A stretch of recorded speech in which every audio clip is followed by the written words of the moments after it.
Onivia, League of Legends highlights. With a pick where he can just be okay, right? Like, he knows I can play neutralizer, I can be fine. I don't need to carry, I don't need to make big plays. And I think thing has been so well planned that he can just run in it and pick up a free first Drake. And yeah, that is a good start. Absolutely. Next one going to be the Ocean, as Cloud Soul might happen here. This is the immediate moment for Alan. Might go for a dive there. I do feel like it's a little bit risky.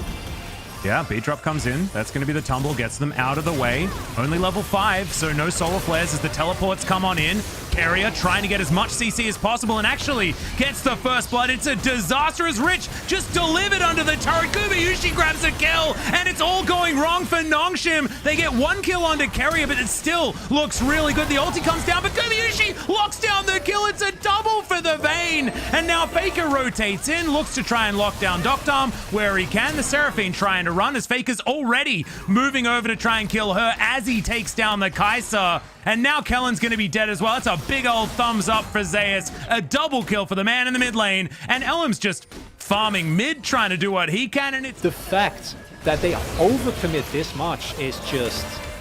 That should never happen. We're going for it again as Carrier doesn't have Aftershock anymore. He's likely to die here as the beat gets dropped. And that is going to be Leona doing the same. So Nongshim, DDR on their ultimates. That's good news as Bay is going to turn back up. He doesn't have a flash, remember. Scatter the Weak is good, but there's a Ragnarok. And that is going to be a very dead Syndra. Faker comes over for the support. And this is just... is going to be able to even get the minion wave as well. Voitsic. Oh, God, I was scared.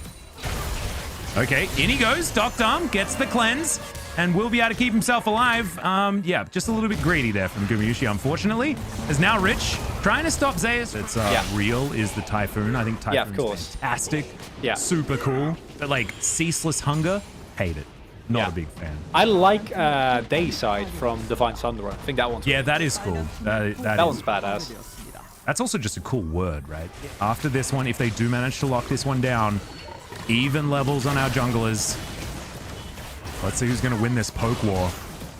The orbs coming on in. You can see Bay just trying to get as many of them on the ground as possible. Make sure that Scatter the Weak is as scary as it can be.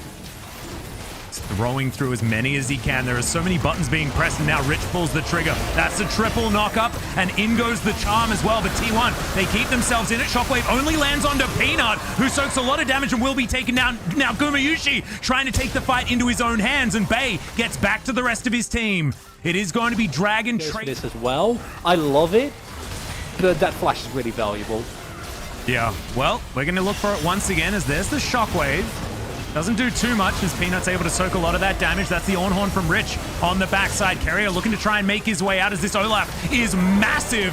Peanut will be taken down. Zeus here. Another brick wall that Nongshim have to get through. And it looks like they're running out of resources in order to do so. And you saw, this is what happens. Doctom doesn't have his summoner spells, and it means he cannot get into these fights as effectively. There is no smite. Yeah.